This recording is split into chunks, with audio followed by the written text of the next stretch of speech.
Olá, nesse vídeo irei resolver o exercício do capítulo 29 do livro de Física do volume 2 do Tipler, exercício 31. Esse exercício, que vai tratar sobre circuitos do tipo LC, ele diz o seguinte: eu tenho um capacitor de 5 microfarads e esse capacitor é carregado a 30 volts, então é conectado a um indutor ideal de 10 mA. E aí ele pergunta qual que é a energia armazenada no sistema, qual que é a frequência de oscilação do circuito e qual é a corrente de pico no circuito. Bom, aqui a gente tem algumas formas diferentes de resolver esse exercício, né? Mas então primeiro vamos começar aqui, né, desenhando o nosso circuito. Note que ele fala que eu tenho um capacitor, né? Esse capacitor é inicialmente carregado a 30 volts, né? Só que, ou seja, apesar de eu ter uma voltagem aqui, essa voltagem ela só é usada uma única vez para carregar meu capacitor, tá? Ou seja, eu não tenho um gerador nesse circuito, tá? Então aqui, ó, eu vou ter, por exemplo, né, um circuito aqui formado por um capacitor, tá? E um indutor somente, né? Note então que eu não tenho, né, nenhum gerador, tá, nesse circuito, né? Eu só injetei uma diferença de potencial aqui no meu capacitor. E o que acontece nesse circuito então, né? Na hora que eu carrego o meu capacitor, esse capacitor, por exemplo, ele vai descarregar aqui uma corrente, né? Na hora que ele começa a descarregar, ele vai aqui gerar, né, uma corrente nesse circuito, tá? Então ele vai fazer circular aqui uma corrente.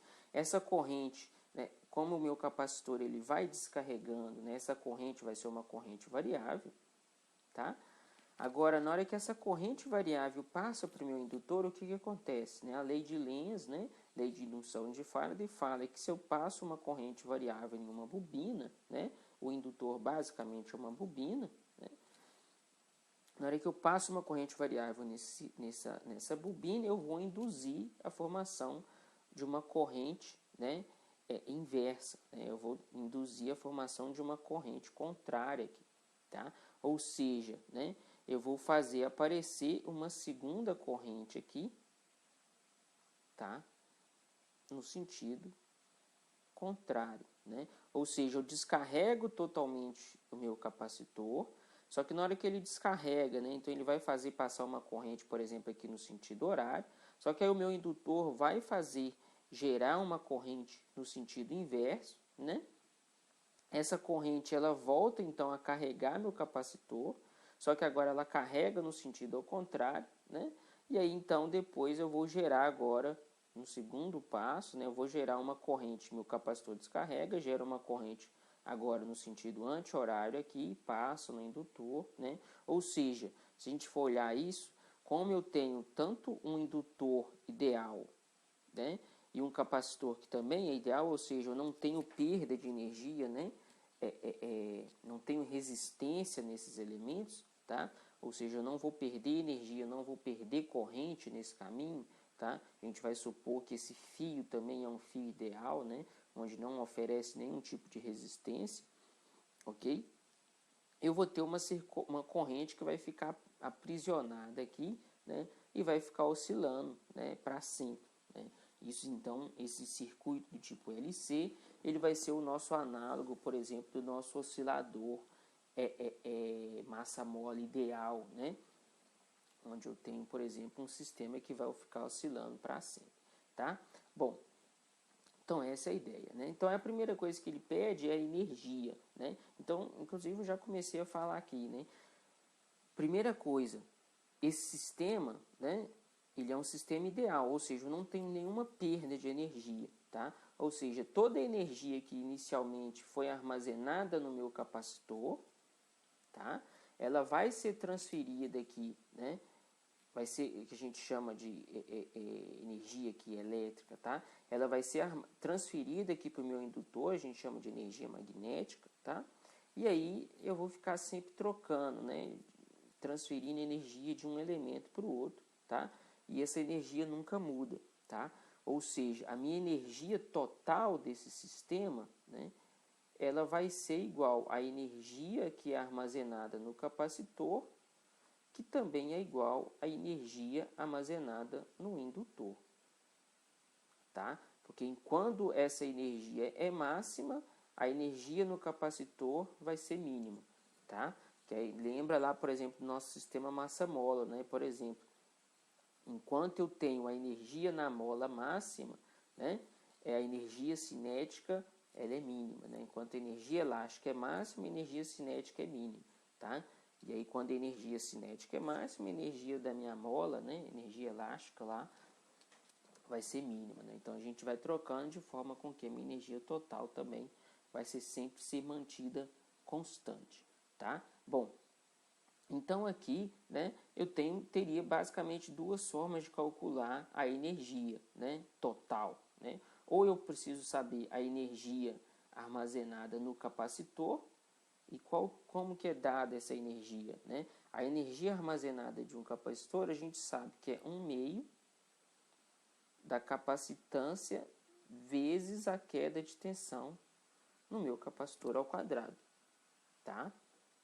Só que note que, olha só, tanto a capacitância ela é dada, né? 5,0 vezes 10 a menos 6 Faraday, e a queda de tensão aqui para carregar o meu capacitor, né, é de 30 volts. Né? Então aqui eu já conseguiria calcular essa energia, tá? Ou seja, a minha energia aqui, que é armazenada no capacitor, que vai ser igual à minha energia no meu sistema, que eu estou chamando aqui de energia total, eu simplesmente substituir esses valores, né, nessa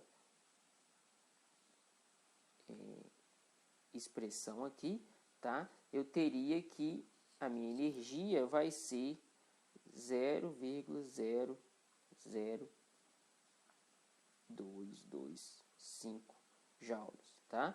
Ou então, né, 2,25 vezes 10 a menos 3 joules, tá? Então essa é a primeira resposta, né, aqui da minha letra A, tá? É claro que eu poderia fazer aqui pela minha energia no indutor. Qual que é a energia no indutor? A energia armazenada no indutor, ela vai ser dada por 1/2 da indutância vezes a corrente que passa por esse indutor ao quadrado, tá? Só que a gente não sabe a corrente, né? Então, primeiro eu precisaria de descobrir qual que é essa corrente aqui, que é o que ele está perguntando aí na letra C, tá? Bom, então vamos seguir, né? Então, na letra B, ele pergunta a frequência de oscilação do circuito, tá? Bom, aqui a gente já poderia, né, usar uma expressão que vai ser conhecida, tá? Mas vamos aqui deduzir, tá? Toda a relação, né, para um circuito LC, tá? Bom, num circuito LC, se eu pegar aqui em um ponto nessa malha, né? Então eu tenho uma única malha aqui, tá? Em um ponto, o que a lei de Kirchhoff, a lei de malhas nos diz, né? Ela nos diz que a soma das quedas de tensões, né?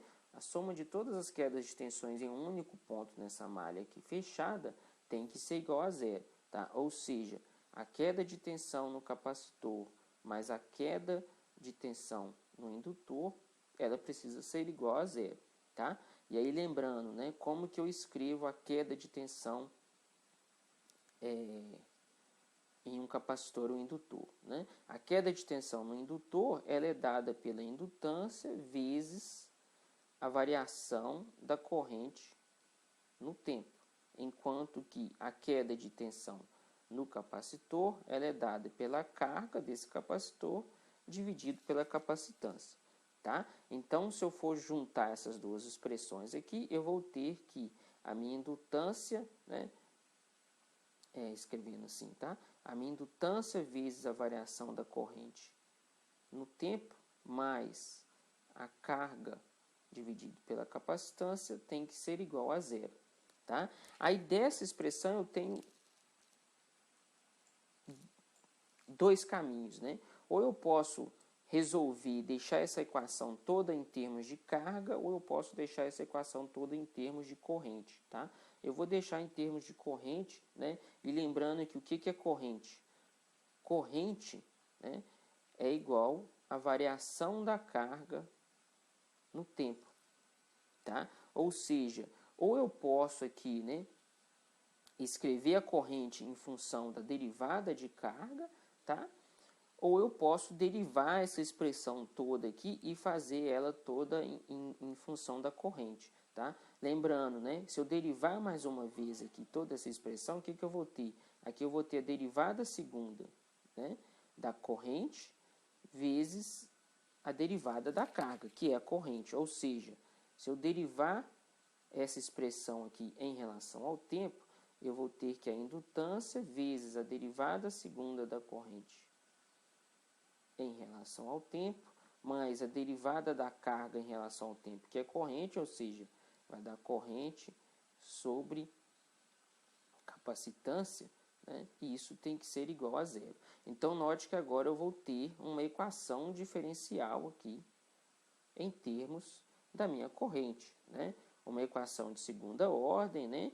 Linear, homogênea, tá? E essa equação a gente sabe resolver, tá? Então, aqui eu vou reescrever essa equação, vou deixar aqui derivadas segunda, passando a indutância dividindo, né? Isso aqui mais 1 sobre LC I é igual a zero, ok? Bom, e para resolver essa equação, a gente ou pode até lembrar, né? Essa aqui é uma equação que não é difícil de ser resolvida, tá? Ou eu posso lembrar de como que a gente usava, né? Para resolver, por exemplo, de um sistema massa-mola, tá? Eu posso aqui também, por exemplo, propor, né? Qual que é uma solução para esse sistema, né? Uma possível solução, note que eu estou falando? Eu estou falando que, né? A derivada segunda dessa função corrente, ela precisa ser igual a menos a um fator aqui constante vezes a própria função, tá? Ou seja, eu preciso achar uma função tal aqui que a derivada segunda dela seja igual ao negativo dela, né? Uma função provável seria, por exemplo, uma função desse tipo aqui, né? Vai ter uma corrente que eu vou chamar de pico vezes, por exemplo, seno de ômega t mais uma diferença de fase, aí, uma constante de fase delta qualquer, tá?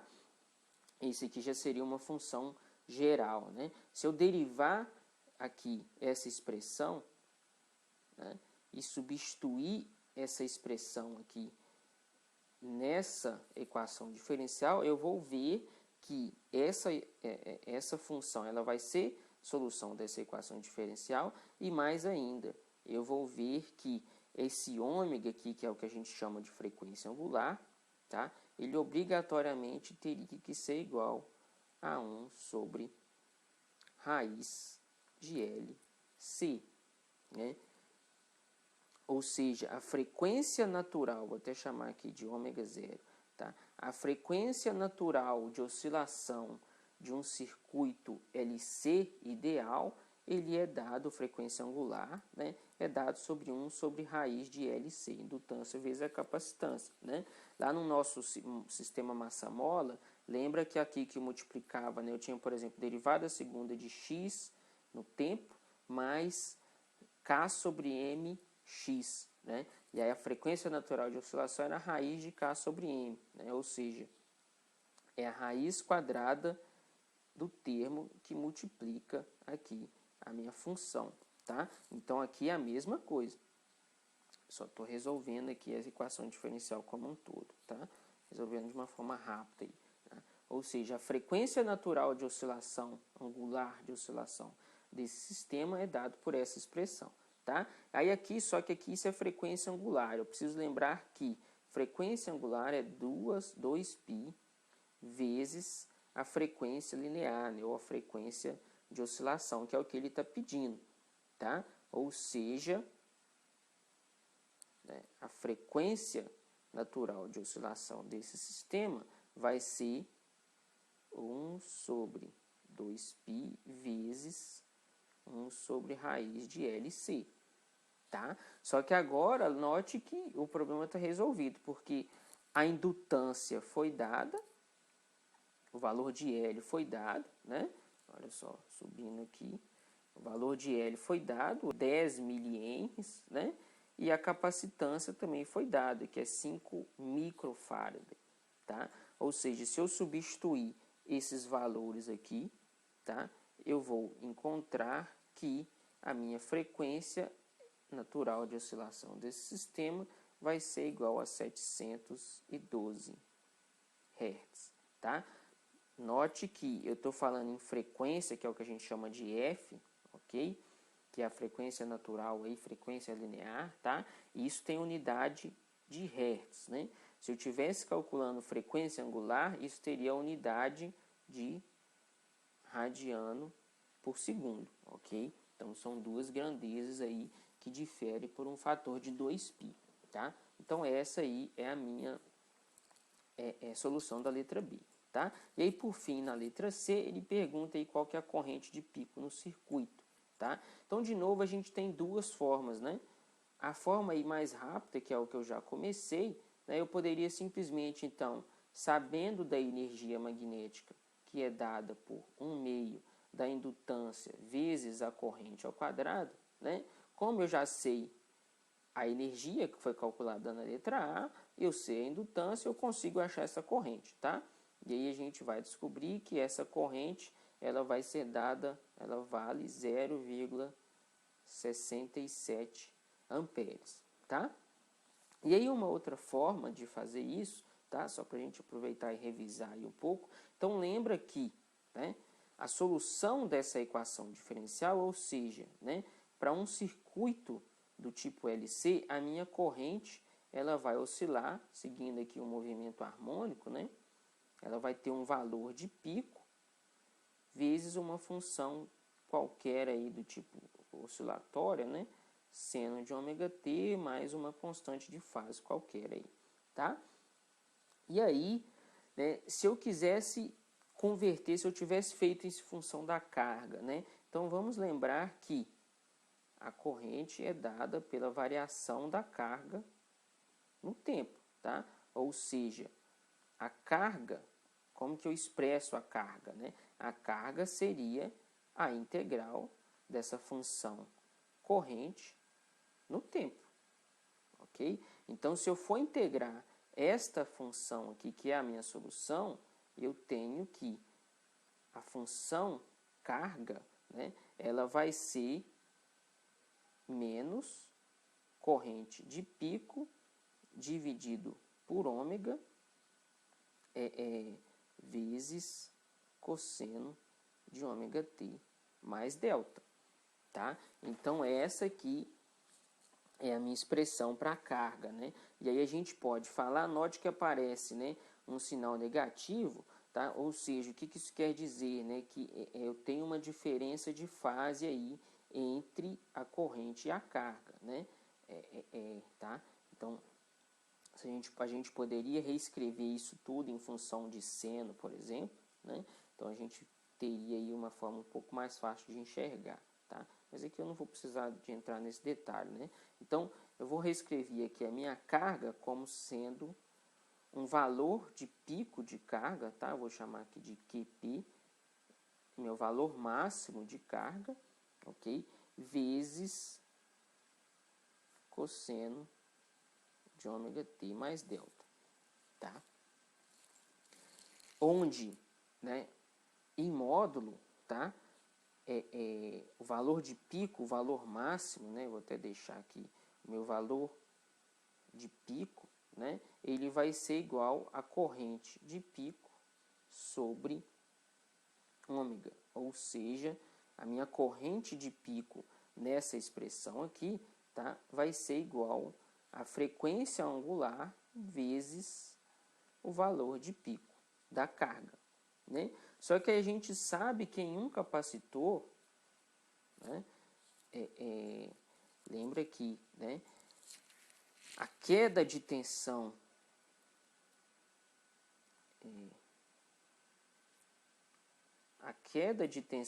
em um capacitor, ela é dada pela carga dividido pela capacitância, tá? Ou seja, eu posso reescrever, né, como a queda de tensão no capacitor é carga sobre capacitância, eu posso escrever aqui que a minha corrente, né, que circula no meu circuito, a corrente de pico, tá? Ela vai ser igual à frequência angular vezes capacitância vezes a queda de tensão no meu capacitor, tá? Como eu já, né, sei a frequência aqui em função do F, né, eu posso escrever aqui que a frequência angular é 2π vezes a frequência linear, vezes a capacitância, vezes a queda de tensão no capacitor. E isso também, todos os valores já são conhecidos, né? Eu sei a capacitância, isso V foi dado e a frequência foi calculada na letra B, tá? Então, se eu fizer essa conta, eu vou ver novamente que eu encontro 0,67 amperes aproximadamente, tá? Então, essa aí seria a resposta, duas formas de resolver essa questão, ok? Então é isso, pessoal. Abraço para vocês.